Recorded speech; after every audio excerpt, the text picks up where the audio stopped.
Donc, bonjour tout le monde. Aujourd'hui, on se retrouve pour le segment débat avec Michel Germain. Bonjour Michel. Bonjour. Ça va bien? Ça va très, très bien. Aujourd'hui, on va parler de hockey, puis en plus des Canadiens qui sont présentement rendus en demi-finale. Pourrais-tu me dire si, lors de la première ronde, avais-tu perdu espoir lorsqu'ils perdaient 3-1 contre les Leafs de Toronto? Pas du tout. Avant que la série commence, j'avais prédit le Canadien en 7. OK. Alors, même si c'était venu 3-0 dans la série pour Toronto, moi, je fais une prédiction, je colle avec. Mais là, en plus, de la façon dont l'histoire s'est déroulée, Oui. et le Canadien et l'histoire des Maple Leafs de Toronto, qui est un détail qu'il ne fallait pas dédaigner, Ouais. ben, à 3-1, je croyais dur comme fer que le Canadien allait gagner les 3 derniers matchs. Puis, je savais que celui qu'ils étaient le plus susceptible de perdre dans les 3 derniers, c'était la 5e partie, en fait. Et là, c'est allé en prolongation. Ouais. Et il y a eu cette erreur monumentale de Galchenyuk à la ligne bleue qui a donné la rondelle pour une échappée à 2 contre le gardien et Suzuki qui a marqué. Mais je l'ai écrit le lendemain. Cette série-là a pris fin avec le but de Suzuki. Et pourtant, c'était 3-2. Encore pour Toronto. Mais j'étais convaincu que si le Canadien avait à être éliminé, ce ne serait pas dans le match 6, ce ne serait pas dans le match 7.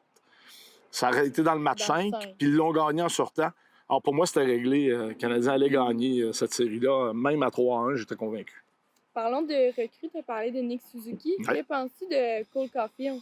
Bien, évidemment, on voit que le talent lui sort par les oreilles. Là.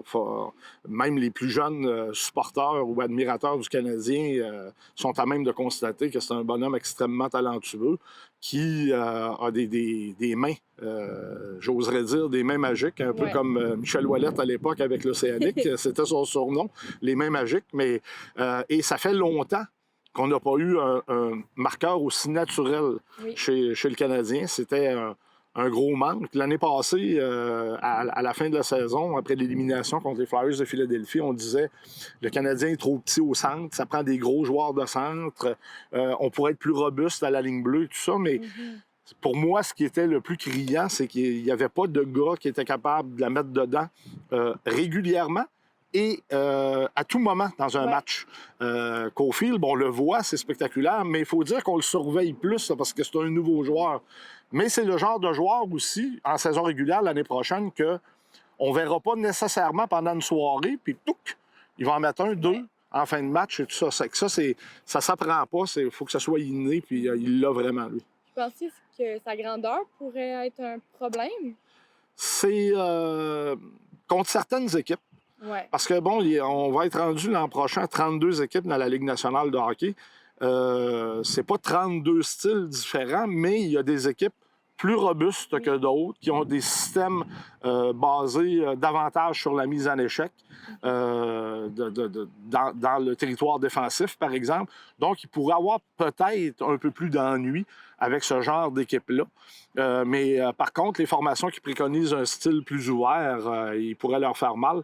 Je ne crois pas. Je pense qu'il y a 15 ans, 20 ans, ça aurait pu être un handicap. Là. À l'époque, Martin Saint-Louis était peut-être le seul joueur considéré comme petit dans la Ligue nationale, puis il avait beaucoup de succès, de toute façon. Mais là, Caulfield, oui, il est petit, mais il y en a des petits joueurs partout. Ouais. Alors, je pense pas que ce soit un handicap pour lui, puis il y a tellement de vitesse et un bon coup de patin que ça devrait pas être un problème. Ma prochaine question va du côté de Jake Evans, qui a reçu un solide coup de la part c'est le moins qu'on puisse dire. De Mark Scheifele. Je me demande comment tu as réagi à ça? Moi, j'en revenais pas, évidemment, parce que j'en revenais pas à cause de la situation du jeu et du match. Il reste environ 1 minute, 60 secondes au match. Les Jets perdent par un but. Et très clairement, Scheifele aurait pu essayer d'intervenir. Ça ne veut pas dire qu'il aurait réussi, mais il n'a jamais joué la rondelle. Il n'a jamais voulu empêcher Evans de marquer. C'est une décision qui, juste là, est vraiment très bizarre. Surtout par un des meilleurs joueurs des Jets. Donc, tu sais, un gars qui est plus robuste ou tout ça aurait pu paniquer. Mais puis tu te dis, ben là, il a perdu les pédales parce qu'il ne savait pas quoi faire. Mais un gars de talent comme Scheifele aurait dû savoir où il était dans l'espace Ouais. dans le match à ce moment-là. Alors, c'était un coup, évidemment, qui était très dur, bien sûr. Puis, j'ai toujours un peu la même réaction quand je vois ça. Moi, pendant 1 seconde ou 2, j'arrête de respirer. Oui. Parce que ce que j'espère, c'est voir le joueur qui est tombé sur la glace bouger juste une main ou... Mhm. Alors, je pense que un peu tout le monde a cette réaction-là. Ouais. Puis, je ne crois pas, parce que j'avais choisi le Canadien en 6 avant le début de la série. Oui, c'est vrai. Je ne crois pas que l'absence de Scheifele a fait que Winnipeg a A perdu. perdu. Ils auraient peut-être gagné un match si ça ne s'était pas produit. Là. Peut-être 2, mais je pense pas que ça a eu une influence directe sur le résultat. Sur le nombre de parties, probablement. Mais parce qu'il y a aussi l'effet motivation pour le Canadien qui n'aurait pas été là. S'il n'avait pas posé ce geste-là, ben, les joueurs du tricolore ne se seraient pas mis à jouer pour venger Jack Evans de la bonne façon. Alors, je pense que Winnipeg, si Scheifele ne pose pas ce geste-là, gagne 1 ou 2 parties, mais le Canadien a gagné, puis pour moi, c'était pas une surprise. Je pensais que maintenant, il y a juste eu 4 jours de...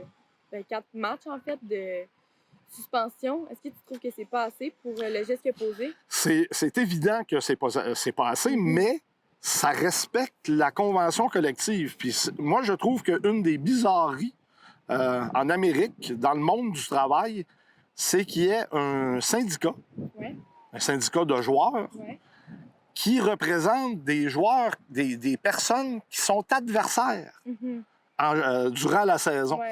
Alors, vous allez avoir un syndicat dans un hôpital ou tout ça, bien, il y a différents corps de travail, mais tout le monde... On est pour la même les chose. gens ne travaillent pas un contre l'autre. Non, exactement. Hein? Les médecins ou les infirmières ne travaillent pas contre le préposé au ménage et le préposé à la cuisine ne travaille pas contre. Mais là, on a un syndicat qui doit protéger tous les joueurs, mais ces joueurs-là s'affrontent. Alors, le syndicat a négocié que si on faisait une consultation téléphonique, ça ne pouvait pas être plus que 5 matchs. Et ça, bien, ça a été négocié avant la COVID.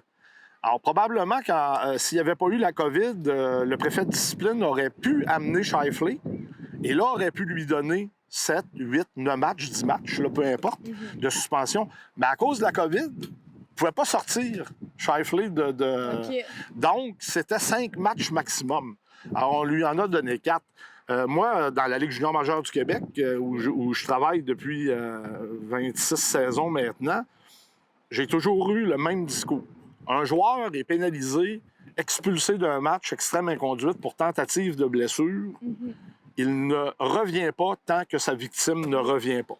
J'ai eu la même Jusqu'à un plafond. Oui. Tu sais, parce qu'à un moment donné, si le joueur prend sa retraite, bien là, celui qui a commis la faute n'est pas obligé de prendre sa retraite. Mais tu mets un plafond très élevé et si le joueur ne revient pas, c'est totalement d'accord. Je trouvais que, justement, Evans, lui, il est toujours pas de retour. Non. Puis il commencera pas contre les Golden Knights. C'est ça. J'aurais trouvé plate que Scheifele revienne avant le joueur qui l'a blessé. C'est ça. Puis là, ce qu'on devrait faire, c'est compter, dans cet exemple-là, mais Kadri, qui est un récidiviste du côté de Toronto, puis pas de Toronto, mais il a changé d'équipe, là, mais il a surtout sévi quand il était avec les Maple Leafs, puis Wilson avec Washington. C'est des gars qui recommencent tout le temps. Ça fait que s'il y avait ça qui leur pendait au bout du nez, je pense que ça pourrait les ralentir, ces joueurs-là. Puis là, ben, le décompte se ferait. Scheifele aurait 3 matchs de suspension de purgée et on continue à compter. Tant qu'Evans ne revient pas, on continue à compter jusqu'à, moi, je dirais, un plafond de 25 parties. Oui, ça serait discutable. Je trouve que... Moi, je voterais pour cette nouvelle règle. On est au moins 2.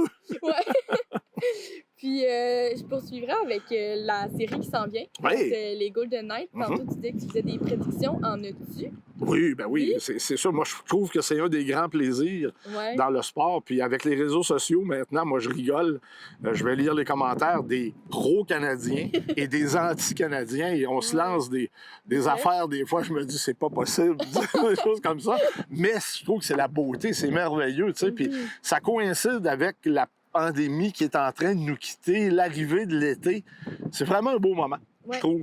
Alors, c'est le fun de faire des prédictions. Puis si on se met le doigt dans l'œil, ben on se le fait mettre sur le nez. Mais je veux dire, quand on ne vaut pas une blague, on ne vaut pas cher, surtout sur une prédiction de hockey. Là.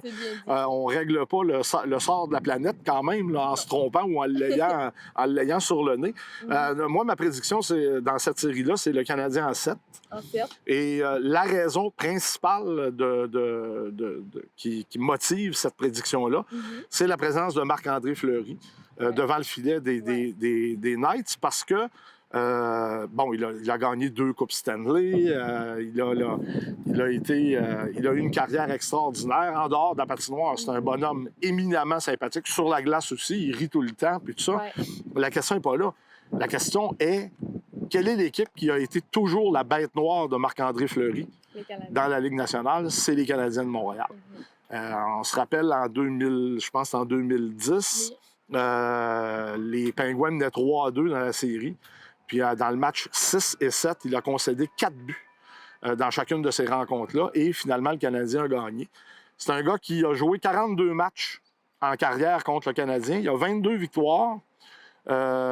16 défaites, je pense, ou 14 défaites en temps réglementaire et 6 défaites en prolongation ou en tir de barrage. Donc, ça fait l'équivalent de 50 points sur une possibilité maximale de 84.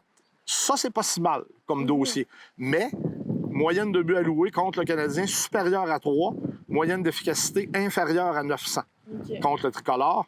Alors, Carey Price va être un élément important, mais je pense que ça va être un élément secondaire. Price n'aura pas à être aussi brillant qu'il l'a été, particulièrement contre Toronto, parce que les Jets ne l'ont presque pas attaqué.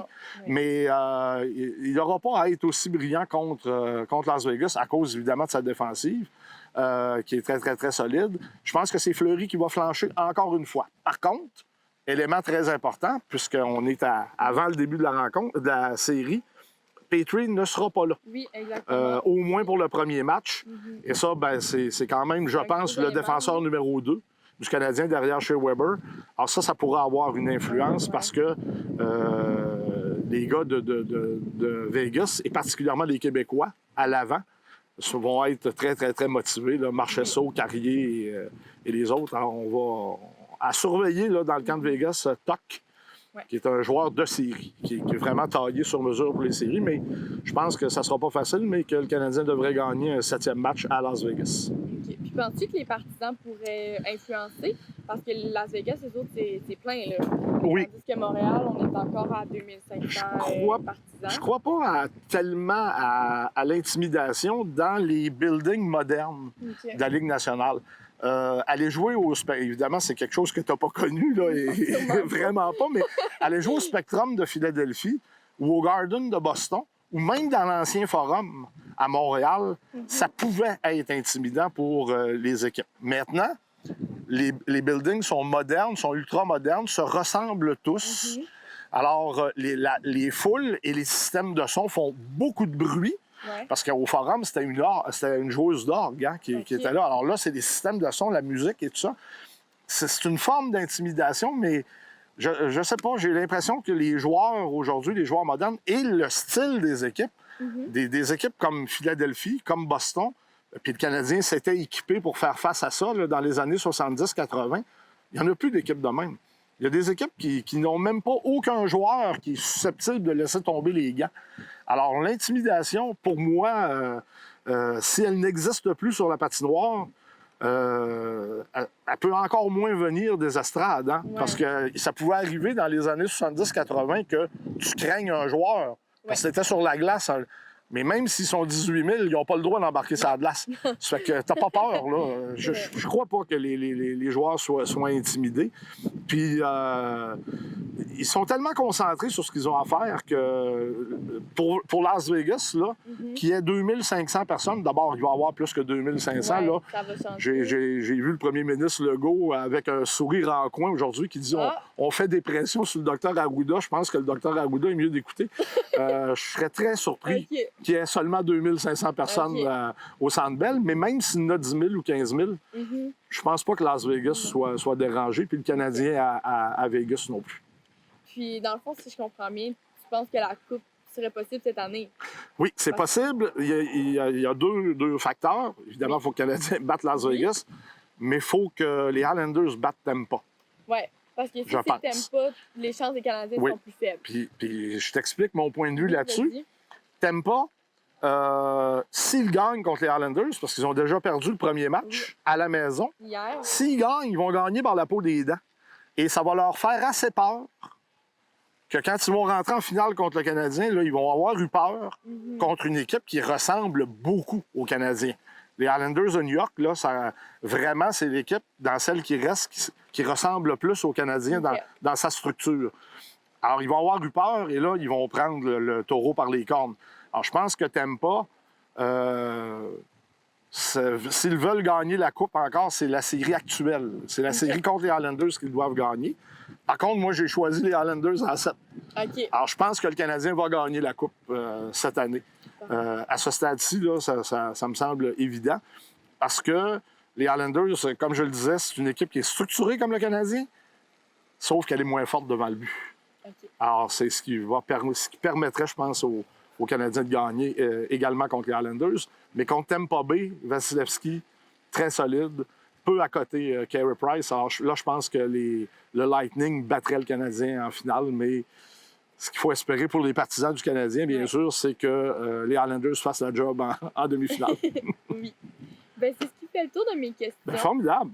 J'aimerais te remercier d'être venu et d'être prêté au jeu. Ça a été un plaisir.